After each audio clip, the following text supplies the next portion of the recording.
परमपिता परमात्मा, सारी सृष्टि के रचनहार, कुल मालिक, असंख्य ब्रह्मांडों के स्वामी, जगत गुरु, तीनों लोकों में प्रवेश करके सबका पालन पोषण करने वाले राजाधिराज, आत्माधार, नाथों के नाथ, देवों के देव महादेव, सर्वेश्वर महेश्वर, मृत्युंजय, अजरो अमर, आदि अनादि, सनातनी प्रभु, जगत पिता जगदीश्वर, 1008 की उपाधि के वास्तविक अधिकारी, अकाल मूर्ति, शब्द स्वरूपी राम, परम पूज्य, परम दयालु, परम धनी, परम संत, परम हंस, परम पुरुष, संत श्रोमणी सतगुरु रामपाल जी परमेश्वर जी के चरण कमल में देश विदेश से हम सभी सत्सेवक भाई बहनों का उन जी के श्री चरण कमल में अनंत कोटि दंडोत प्रणाम।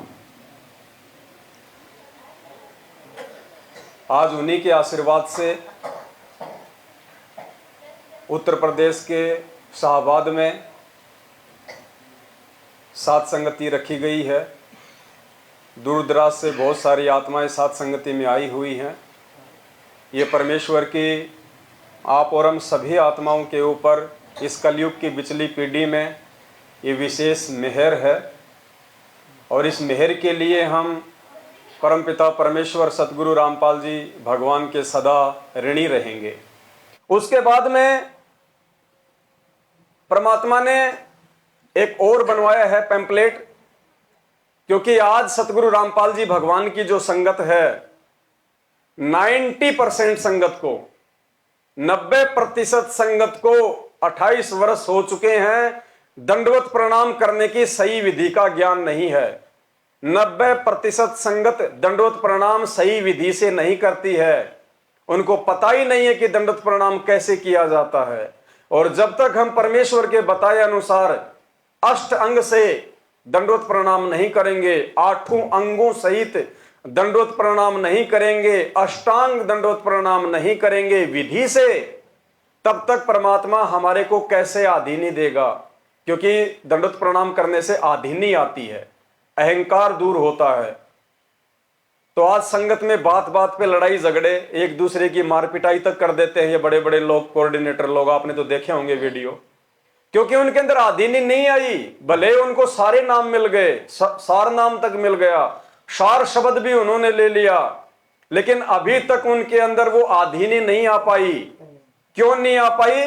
क्योंकि उनको दंडवत प्रणाम करने की विधि का नहीं पता। अभी तक वो लोग दंडवत प्रणाम करना ही नहीं सीखे अपने पूज्य गुरुदेव को उनके द्वारा बताई गई विधि अनुसार। तो दंडवत प्रणाम करने की सही विधि परमात्मा ने इस पैम्पलेट में बनवाई है। A4 साइज का पैम्पलेट है, लेमिनेशन किया हुआ है, सभी भाई बहनों को दे दिया जाएगा। और इस पे जो लिखा हुआ है दास आपको थोड़ा सा एक बार बोल के बता देता है, फिर दास आप सभी भगत भाई बहनों को दंडवत प्रणाम जो है करके भी दिखाएगा, ताकि हम सही विधि से परमेश्वर को दंडवत प्रणाम करें। क्योंकि ये हमारी 5 यज्ञ में से एक यज्ञ है, और यदि एक यज्ञ भी हमारी सही तरीके से नहीं होगी, अगर गाड़ी का एक पहिया भी पंचर हो गया तो गाड़ी सही तरीके से नहीं चल पाएगी। तो अब हमने कोई गफलत नहीं करनी है।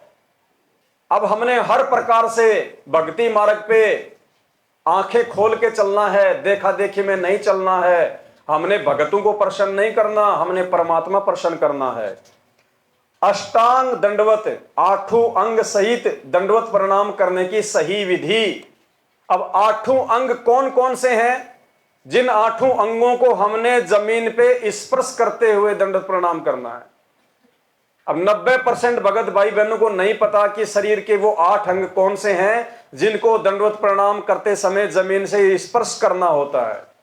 अगर आप बेड पे दंडवत प्रणाम कर रहे हो तो बेड से स्पर्श होने चाहिए। अगर आप किसी गद्दे पे या चटाई पे कर रहे हो तो गद्दे और चटाई से वो शरीर के 8 अंग स्पर्श होने चाहिए, तब हमारा दंडवत प्रणाम परमेश्वर को स्वीकार्य होता है। तो 8 अंग परमात्मा ने बताया। हाथों के दोनों पंजे, ये जो हाथों के जो दोनों पंजे ना, ये वाले यूं, हाथों के दोनों पंजे,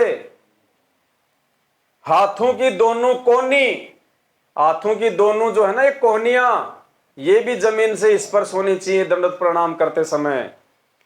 माथा, ये हमारा मस्तिष्क, माथा ये जमीन से स्पर्श होना चाहिए। नाक, नाक हमारा जमीन से स्पर्श होना चाहिए। पेट जमीन से स्पर्श होना चाहिए। पैरों के दोनों घुटने जमीन से स्पर्श होने चाहिए।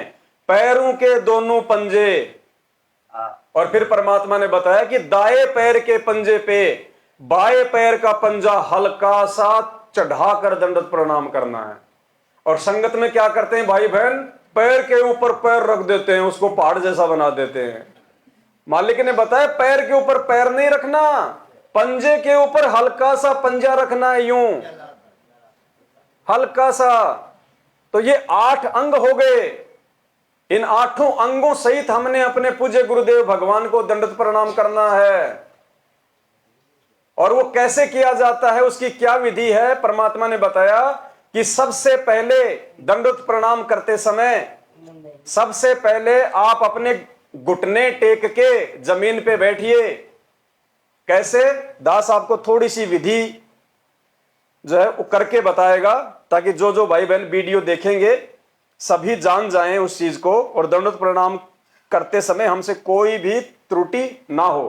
तो पुण्यात्माओं, हमें परमात्मा ने बताया कि सबसे पहले जब हम अपने गुरुदेव को हम दंडवत प्रणाम करें, तो सबसे पहले तो हमने इस पोजीशन में हमारा जो दरबार साहिब है, जहां भी हमने अपने घर पे जो लगा रखा होता है, दरबार साहिब के सामने हमने इस प्रकार से बैठ जाना है, यूं हाथ जोड़ के परमात्मा को यूं।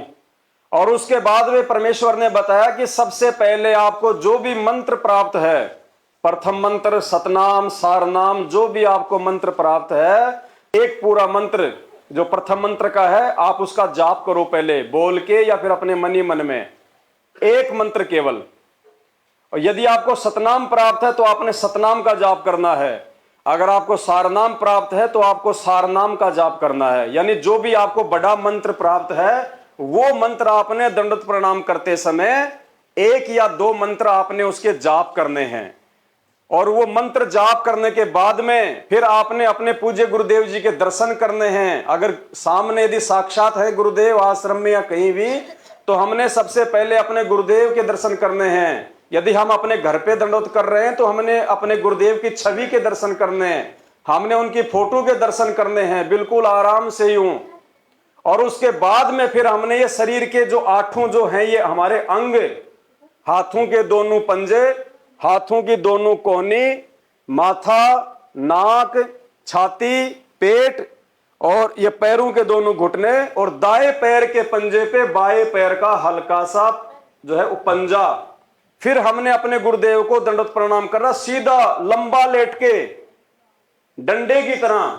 मालिक ने लिखा हुआ है, जैसे आपको दास अभी करके बताएगा।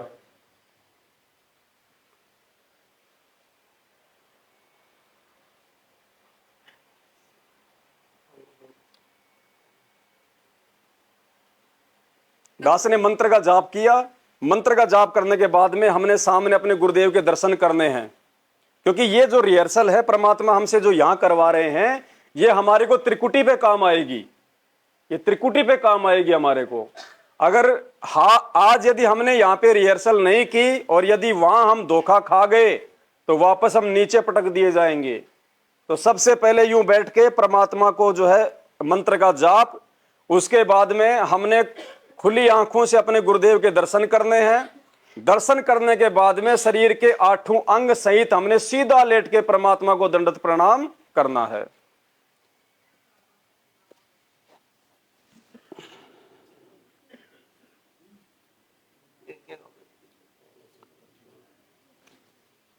ये हमारे हाथों के दोनों ये पंजे हो गए, ये वाले, ये हमारी जो है ये कोहनी हो गई, और ये हमारा माथा हो गया, ये नाक हो गया, छाती हो गई, पेट हो गया, पैरों के दोनों जो है घुटने हो गए, और फिर ये दाएं पैर के पंजे पे, ये हमारा दायां पैर है, राइट वाला हमारा पैर है दायां, इसके ऊपर ये लेफ्ट वाला बायां वाला, इसका हल्का सा जो है ये पंजा यूं चढ़ा के,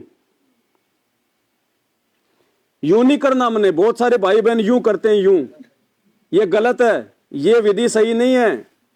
परमात्मा ने लिखा हुआ और परमात्मा ने बोला हुआ है, केवल दाएं पैर के पंजे पे बाएं पैर का हल्का सा पंजा यूं रख के।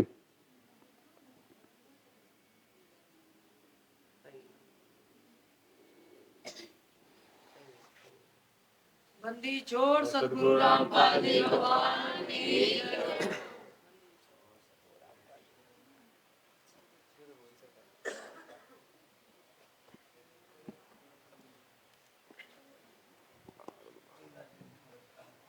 और सबसे बड़ी बात, दंडवत प्रणाम तो हमने कर लिया परमात्मा को 8 अंग सहित, लेकिन दंडवत प्रणाम करते समय एक विशेष बात का और ध्यान रखना है। हमने किसी भी प्रकार की कोई डिमांड अपने गुरुदेव से दंडवत प्रणाम करते समय नहीं करनी है, सिवाय भक्ति और मोक्ष के। कोई भी सांसारिक वस्तु की इच्छा नहीं करनी, बेटा बेटी की, धन दौलत, मकान, जायदाद, व्यापार, नौकरी, धंधा, कुछ नहीं। निष्काम भाव से। मालिक कहते हैं जब तक भक्ति सकामना, सकामना मतलब जब तक आपके मन में कोई कामना है, कोई इच्छा है, कोई डिमांड है, जब तक भक्ति सकामना तब लग निष्फल सेव। निष्फल यानी बेकार, सेव मानी आपकी पूजा भक्ति। अगर आप अपने मन में कोई इच्छा पाल के यदि परमात्मा की भक्ति कर रहे हैं, क्योंकि दंडवत प्रणाम भी तो परमात्मा की भक्ति का एक अंग है। अगर आप मन में कोई डिमांड या इच्छा लेके परमात्मा को दंडवत कर रहे हैं, आप उनकी भक्ति कर रहे हैं, तो परमेश्वर कहते हैं जब लग भक्ति सकामना तब लग निष्फल सेव। कहे कबीर वे क्यों मिले निष्कामी निज देव।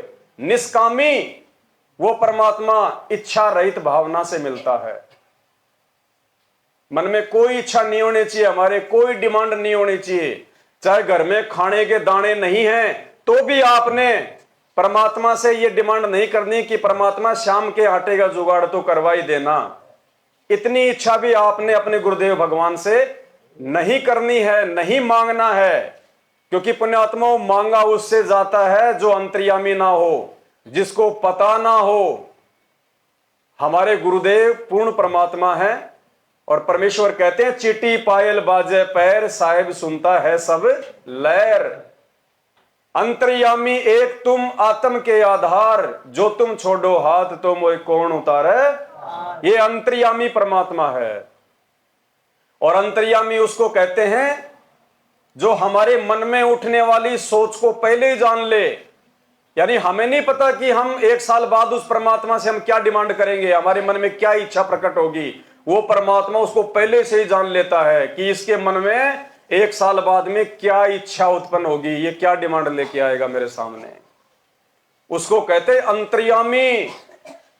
जो हमारे असंख्य जन्म जो आज तक हो चुके हैं, करोड़ों अरबों खरबों, हर एक जन्म की जिसकी जानकारी में है, और आगे यदि हम पार नहीं हुए तो आगे हम कितने जन्म लेंगे, कौन कौन सी योनियों में जाएंगे, जिसकी खैर खबर उस परमात्मा को है, उसको कहते हैं अंतर्यामी। आदि से लेके अंत तक जिसको सारी जानकारी होती है उसको कहते हैं अंतर्यामी। तो अंतर्यामी भगवान से फिर डिमांड नहीं की जाती है। अंतर्यामी भगवान के द्वारा बताई गई विधि से भक्ति करनी होती है, और जब हम उनके अनुसार बताई गई भक्ति विधि से भक्ति करेंगे तो हमें मांगने की आवश्यकता ही नहीं पड़ेगी, क्योंकि परमात्मा कहते हैं सुमरण से सुख होते हैं, सुमरण से दुख जाए, कहे कबीर सुमरण करे वो साईं माए समाए। अरे जब हम किसी कंपनी में, हमारे को जो नौकरी उन्होंने दे दी, जो काम उन्होंने दे दिया, जो जिम्मेदारी दे दी, अगर हम उस जिम्मेदारी को सही तरीके से निभाएंगे तो महीने वाले दिन ऑटोमेटिक हमारी तनख्वाह बन के आएगी। उनके आगे हाथ फैलाने की जरूरत नहीं है। वो वहां का नियम है, वहां का विधान है। उनके द्वारा दी गई जिम्मेदारी को आप सही प्रकार से निभाओगे तो आपकी हर महीने वो तनख्वाह देंगे ही देंगे आपको। तो इसी प्रकार हम इस परमेश्वर के द्वारा बताई गई भक्ति को, 5 यज्ञ को सही विधि से करेंगे तो हमने मांगने की आवश्यकता नहीं है। परमात्मा ने बताया कि 6 महीने का बच्चा होता है, उसको नहीं पता कि 2 महीने बाद में सर्दी का सीजन आ रहा है और तेरे को स्वेटर भी चाहिएगी, तेरे को जूते भी चाहिएंगे, उसको कुछ नहीं पता। लेकिन वो अपने माता पिता पे आश्रित होता है इसलिए माता पिता को पहले से उसकी चिंता होती है, 15 दिन पहले लाके अपने घर पे रख देंगे उसके जूते स्वेटर सब कुछ सारा सामान। तो इसी प्रकार जब हम अपने गुरुदेव भगवान पे आश्रित हो जाएंगे, उनके अलावा हम और किसी को ना पूजेंगे, ना हम किसी को जानते, ना हम किसी को मानते, तो पुण्यात्माओं फिर परमात्मा हमसे कोई दूर थोड़ी है, परमात्मा हमारे पास में ही है। फिर वो तो अंतर्यामी है, घट घट का वासी है। वो तो जो हम आज से पहले जिसके बारे में हम ये सुना करते थे कि परमात्मा तो जो है वो कण कण में है, वो कण कण वाला परमात्मा यही है जो आज हमारे सामने प्रकट है, सतगुरु रामपाल जी भगवान के स्वरूप में प्रकट है।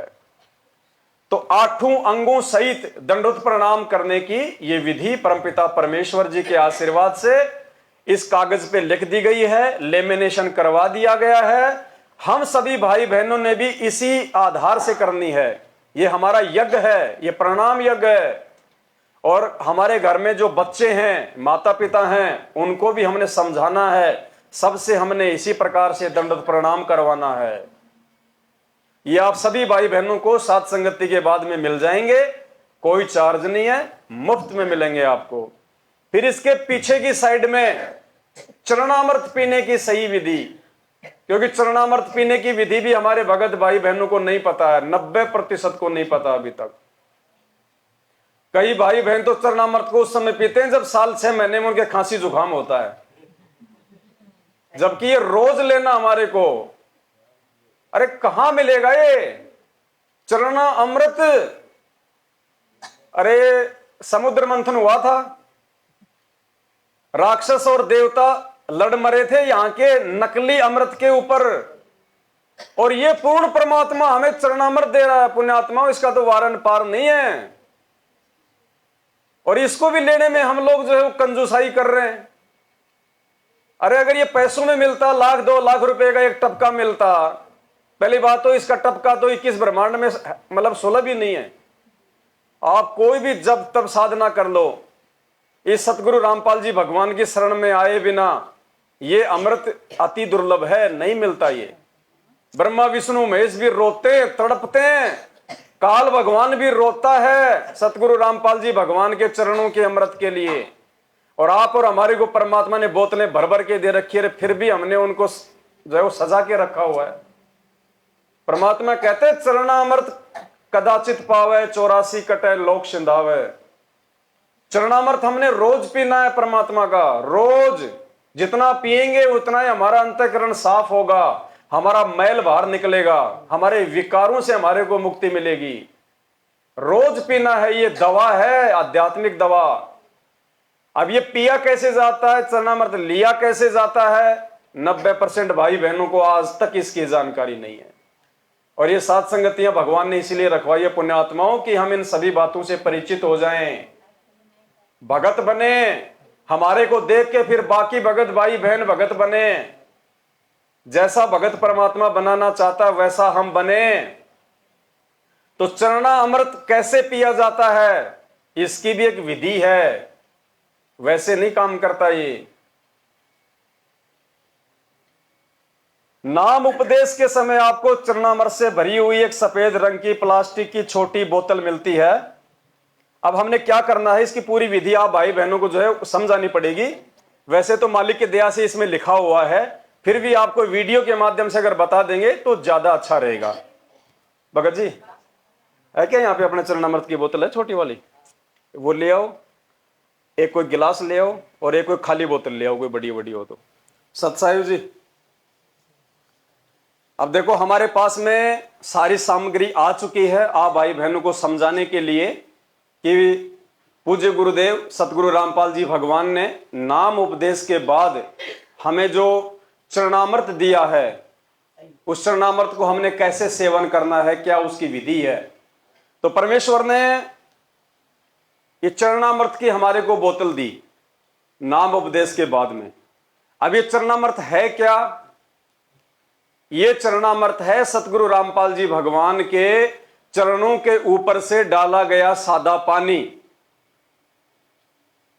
उनके चरणों के ऊपर से डाला गया सादा पानी, जिसको फिर एकत्रित करके और हम सभी भाई बहनों के लिए इन छोटी छोटी बोतलों में पैक कर दिया जाता है।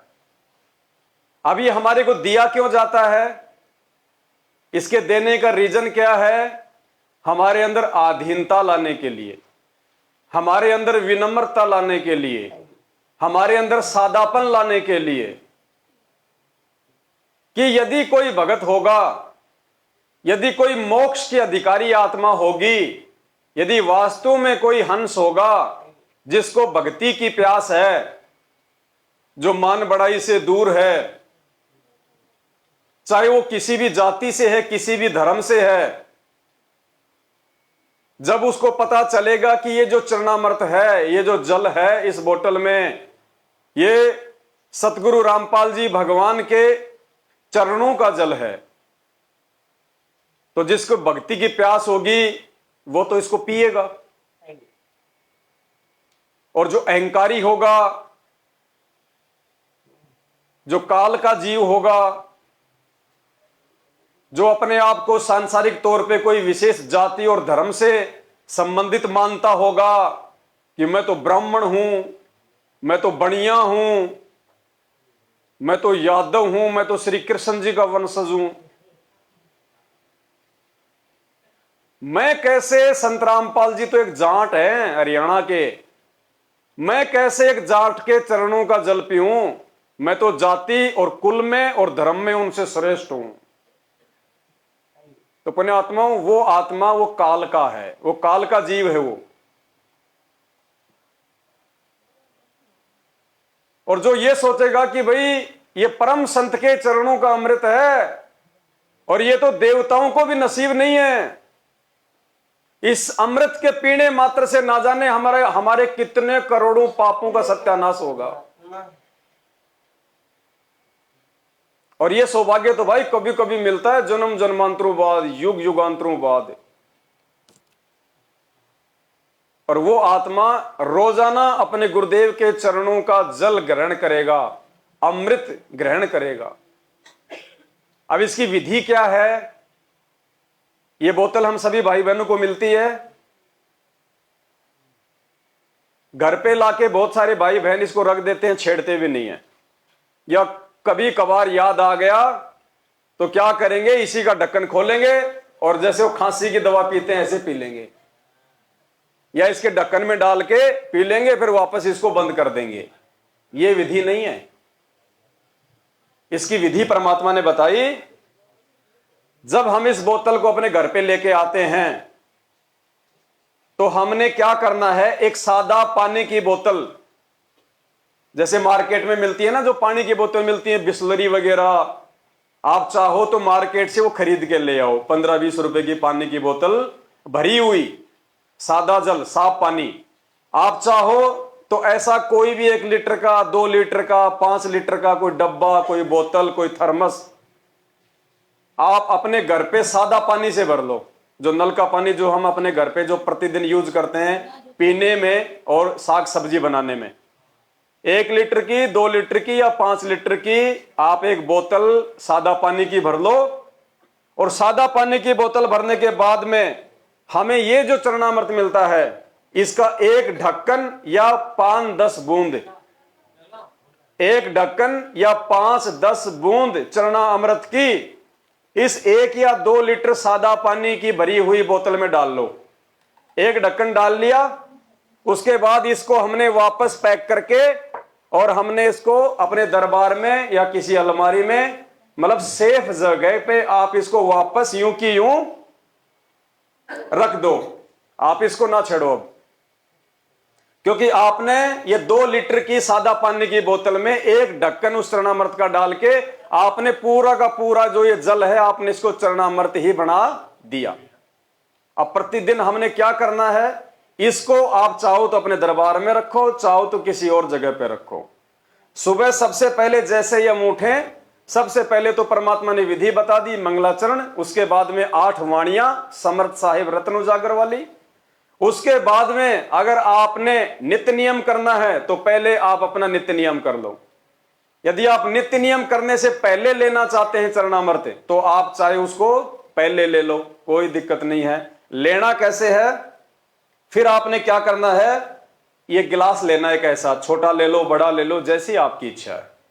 आपने गिलास लिया, इस गिलास में आपने इस बोतल से, जो कि पूरा ही चरणामृत हो चुका है, आपने आधा गिलास, आधा कप या आधा गिलास इस बोतल में से वो चरणामृत डाल लेना है। डाल लिया। डालने के बाद में ठीक वैसे ही करना है जैसे हम दंडवत प्रणाम करते हैं। ये चरणामृत हमने इसमें लेके फिर हमने उसी पोजीशन में बैठना है जिस पोजीशन से हम गुरुदेव को 8 अंगों से दंडवत प्रणाम करते हैं। हमने ये चरणामृत अपने हाथ में यूं पकड़ा और उसके बाद में हमने जो भी मंत्र हमें जो मिला हुआ है पूज्य गुरुदेव जी से, प्रथम सतनाम या सारनाम, 1 या 2 मंत्रों का हमने जाप करना है। जाप करने के बाद में हमने दोनों हाथों से पकड़ के, एक हाथ से पकड़ के नहीं पीना हमने, ये फिर इसका अनादर हो जाएगा। दोनों हाथों से यूं का यूं पकड़ के, ऐसे की ऐसे यूं पकड़ के, और हमने इसको होठों के लगा के पीना है। ऊपर से नहीं पीना, ऐसे होठों के लगा के पीना यूं। और इसको 2 बार में नहीं पीना, 4 बार में नहीं पीना, केवल इसको 1 बार में पीना है।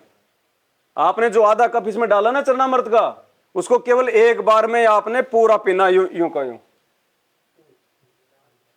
पीने के बाद में आप इसको साइड में रख दो और फिर वो की वो विधि परमात्मा की मंत्र जाप करके 8 अंग से परमात्मा को दंडवत प्रणाम करना। फिर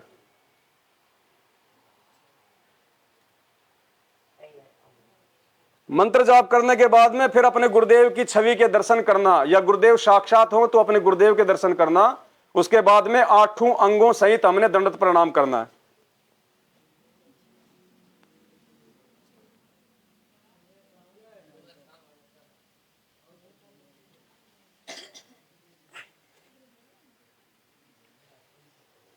उसके बाद में हमने जो चरणामृत जो पिया था और जो खाली गिलास है, हमने सादा जल, कोई मटके का या कोई भी नल का सादा जल इसमें थोड़ा सा और डालना है, हल्का सा यूं। चरणामृत नहीं डालना दोबारा, सादा जल। और इसको थोड़ा सा हमने इसको यूं हिलाना है। हिला के हमने इसको वापस नीचे बैठ के पीना है। पी लिया। उसके बाद में जहां भी हमारे बर्तन धोने की जगह है वहां पे हम जाएंगे और इस गिलास को हमने अपने हाथ से धोना है। दूसरा नहीं धोएगा इसको कोई भी, हमने इसको खुद अपने हाथ से धोना है। धो के फिर आप अपने दरबार में रखो या जहां भी रखो, अपना वापस इसको रख देना। ये चरणामृत की विधि मालिक ने बताई है। और जैसे ही आपकी ये बोतल खाली होने को हो, क्योंकि हम इसको रोज लेंगे, कई भाई कहते हैं भाई क्या हम दिन में 3 बार ले सकते हैं? 1 बार ही बहुत है, सुबह सुबह ले लो, बहुत है। जैसे ही ये बोतल हमारी खाली होने को हो, इसमें 1 गिलास या आधा गिलास इसमें चरणामृत का बचे, उसी समय इसको ऊपर से सादा जल डाल के और भर लो। बार बार उसको डालने की जरूरत नहीं है। डालना चाहो तो थोड़ा बहुत 2-4 बूंद या 1 ढक्कन उसका डाल लो, अन्यथा कोई जरूरत नहीं है। यह परमात्मा का वचन है। हम इस प्रकार से चरणामृत को हम बढ़ा सकते हैं, हमने कहीं और से लाने की आवश्यकता नहीं है। जैसे इसमें थोड़ा सा बचे, ऊपर से इसको और भर लो, इसको सादा पानी से, वो सारा ही चरणामृत हो जाता है। तो इस प्रकार हमने रोजाना चरणामृत लेना है। अपने बाल बच्चों, माता पिता, जो भी सतगुरुदेव जी से नाम उपदेशी हैं, सबको हमने इसी विधि से चरणामृत लेने के लिए प्रार्थना करनी है। अब जिन भाई बहनों को संकल्प नाम दीक्षा मिली हुई है, अगर उनके पास में चरणामृत है तो बहुत अच्छी बात है। नहीं है तो चिंतित होने की जरूरत नहीं है। ये सादा बोतल ले लो, पानी की भर लो, परमात्मा के दरबार में रखो, 3 टाइम की आरती करो, घर में आपके सत्संग चलेंगे, ये चरणामृत ही बन जाएगा। परमात्मा को दंडवत प्रणाम करके उनसे प्रार्थना करो कि परमेश्वर दया बख्शो, मेरे लिए तो यही आपका चरणा अमृत है। और रोजाना इसी विधि से आपने चरणामृत लेना है। दंडवत प्रणाम करते समय जिनको संकल्प नाम दीक्षा मिली हुई है, जिनको मंत्र नहीं मिला हुआ है, वो अपने गुरुदेव का जयकारा लगा दें। बंदी छोड़ सतगुरु रामपाल जी भगवान की जय। वो गुरु जी का जयकारा लगा के अपना चरणामृत ले लो। अपना दंडवत प्रणाम करते समय भी अपने गुरुदेव को मंत्र की जगह उनका जयकारा लगा। तो ये विधि है। अपने आत्माओं, जब हम इस विधि से हम ये सारे काम हम करेंगे तब परमात्मा भी प्रसन्न होंगे और हमारी भक्ति भी बनेगी। और जैसा परमात्मा हमें बनाना चाहते हैं वैसा फिर हम धीरे धीरे बनेंगे। तो भाई और बहनों, दास की तो केवल यही हाथ जोड़ के प्रार्थना है, परमात्मा ने दास को सत प्रेरणा करके जो सेवा दी हुई है, मैं तो परमात्मा का शुक्रगुजार हूँ उसके लिए कि परमेश्वर, मैं नीच इस लायक तो नहीं था, पता नहीं आपने कौन से जन्म के कौन से कर्म दे के दास को सेवा बख्शी है। बाकी वर्तमान में तो ना दास की ऐसी भक्ति है, ना कोई ऐसा कर्म है, ना कोई ऐसी सेवा है। तो फिर भी दास पूरी कोशिश करता है परमात्मा की दी हुई सेवा को तन मन से पूरा करने की। जहाँ भी मौका मिलता है परमात्मा की महिमा में जाते हैं। घर पे भी परमात्मा समय देता है तो कोई न कोई सेवा परमात्मा जो है लगा के रखते हैं। अब कल को जब परमात्मा आएंगे तो दास तो भाई पूरी कोशिश करता है कि परमात्मा को मुंह दिखाने के लायक रहूं, नीची गर्दन करके मुझे खड़ा ना होना पड़े, शर्मिंदा ना होना पड़े कि परमात्मा आपकी गैर मौजूदगी में जो पाखंड, जो नाटक इस काल भगवान ने संगत को बर्बाद करने के लिए फैलाया था, तो दास ने तो आपके आशीर्वाद से जितना हो सका, जितना बन पड़ा उतना किया परमात्मा। बाकी आप जानी जान हो, आप जानते हो, अंतर्यामी हो। लेकिन बाकी संगत का क्या होगा भाई, क्योंकि जानकारी परमात्मा सब तक पहुंचा रहा है। कल को कोई भी परमात्मा को दोष नहीं दे सकता कि हमें सच्चाई का नहीं पता था, हमें सही और गलत का नहीं पता था, हमें आपके परिवार और मैनेजमेंट का नहीं पता था, हमें साथ संगतियों के विषय में नहीं पता था। कल को कोई भी व्यक्ति ये बात नहीं कह सकता, क्योंकि परमात्मा ओळमा नहीं रखता है, उलाना नहीं रखता है। किसी न किसी माध्यम से वो संगत को जगाने के लिए संदेशा जरूर पहुंचाता है। तो भाई आगे आप भाई बहनों के ऊपर है, इतना सब कुछ जानने और समझने के बाद भी आप लोग क्या करते हो, कितना परमात्मा की मर्यादा में रहते हो, कितना अपने गुरुदेव को भगवान मानते हो, कितना अपने मोक्ष और आत्म कल्याण के लिए आप संघर्ष करते हो। क्योंकि काल भगवान हर प्रकार से डराएगा, धमकाएगा, हर प्रकार से तोड़ेगा, क्योंकि परमात्मा ने हम सबको अपने से दूर करके 2014 के बाद काल की हद में छोड़ रखा है। काल को परमात्मा ने खुली छूट दे रखी है कि भैया जितना तोड़ना तोड़ ले, जितना मरोड़ना है मरोड़ ले। गरीब कच्चा हीरा कृच हो, नहीं सहे घनमार, ऐसा ये मन हो रहा लेखा ले करतार। परमात्मा ने कह रखा कि भैया जो मेरा होगा उसका तो रिंचक भी कुछ नहीं बिगड़ेगा, एक कण भी तू उस हीरे का नहीं तोड़ पाएगा, चाहे कितनी घन की चोट मार ले, पाखंड की, अज्ञान की, डर की, भय की, धमकी की। जो मेरा होगा, जो पक्का हीरा होगा, उसको तू बिल्कुल भी तू उसको किरच भी नहीं कर पाएगा। और जो मेरा नहीं है उसको चाहे तू आज मार, चाहे तू उसको 15 दिन बाद मार, तू जाने तेरा काम जाने। तो भाई परमात्मा ने हमारी परीक्षा के लिए, कच्चे पक्के हीरों की परख के लिए अपने से दूर कर रखा है। पूरा ज्ञान देके, पूरा समाधान देके, पूरा शंका समाधान करके अपने सत्संगों के माध्यम से। और फिर भी अगर किसी को शंका रह जाती है तो परमात्मा ने छोटी मोटी शंकाओं के लिए शंका समाधान नाम की पुस्तक भी छपवा दी है। और 8 साल से हजारों की संख्या में ऐसा कोई विषय, ऐसा कोई टॉपिक नहीं है जिसके ऊपर परमात्मा ने दास को निमित्त बना के वीडियो ना बनवाया हो। और आगे भी परमात्मा नए नए खुलासे करवा ही रहे हैं। अब इसके बाद अगर कोई कमजोरी रहेगी तो वही भक्तों की अपनी कमजोरी रहेगी, परमात्मा को हम दोष देने के लायक बिल्कुल भी नहीं है। तो दास की विनती है भाई, अब ये हमारे भाग्य और संस्कार के ऊपर है कि हम कितना इस भक्ति मार्ग पर रह पाते हैं, टिक पाते हैं। क्योंकि अभी तक जो हुआ वो तो बिल्कुल नॉर्मल है, कोई बड़ी बात नहीं है। दास तो उसके विषय में भी आपको सतगुरुदेव जी की प्रेरणा से हमेशा आपको सचेत ही करता आया है कि भैया अगर भक्ति मार्ग पे आपको सावधानी की जरूरत है तो केवल अपने भगत भाई बहनों से सावधान रहने की जरूरत है, और किसी से सावधान रहने की जरूरत नहीं है। दूसरे आपको नहीं तोड़ पाएंगे। अगर आपको काल तोड़ेगा तो संगत वालों के माध्यम से तोड़ेगा। और 2022 में जो छटनी हुई उसमें आप लोगों को, आप ही के सत्सेवक भाई बहनों ने, जो कि आधे कच्चे आधे पक्के थे, उन्हीं के माध्यम से काल काफी लोगों को साथ संगतियों से तोड़ के ले गया।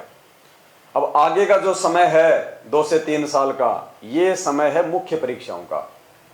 ये बात भी नोट कर लेना। अब आगे का जो समय है, अभी तक तो नॉर्मल था, कोई बड़ी बात नहीं है, लेकिन आने वाला जो समय है उस समय में हमारी असली परीक्षा होगी। परमात्मा ने इसीलिए सात संगतियों के माध्यम से हमारे को इतने तैयार किया है, मर्यादाओं में रख के, कि आने वाला जो समय है वो प्राकृतिक आपदाओं का, प्राकृतिक उथल पुथल का, हमारे अंदर डर और भय पैदा करने का। अब हमारे को तोड़ने का काम संगत वाले नहीं करेंगे, क्योंकि जिनको तोड़ने का काम संगत वालों ने करना था वो तो टूट के वापस मैनेजमेंट की तरफ उसी गंद में चले गए। और जो मैनेजमेंट वाले हैं वो तो पहले से ही वो तो टूटे हुए हैं, उनका तो क्या टूटेगा, वो तो चाहे आज मरो चाहे 2 साल बाद मरो। मरने का मतलब चाहे भगवान का मार्ग आज छोड़ो चाहे 2 साल बाद में छोड़ो, और जिसने भगवान का मार्ग छोड़ दिया वो मरने के बराबर ही है। असली परीक्षा फिर साथ संगत वालों की होगी, और वो आने वाले समय में होगी। और ये परीक्षा 18 अप्रैल 2024 के बाद होगी। 18 अप्रैल 2024 तक तो परमात्मा साथ संगत में और कई लोगों को जोड़ेगा, क्योंकि भविष्यवाणियां हो रखी हैं, दास ने आपको पहले भी सुनाई थी। 18 अप्रैल 2024 तक तो संगत और जुटेगी।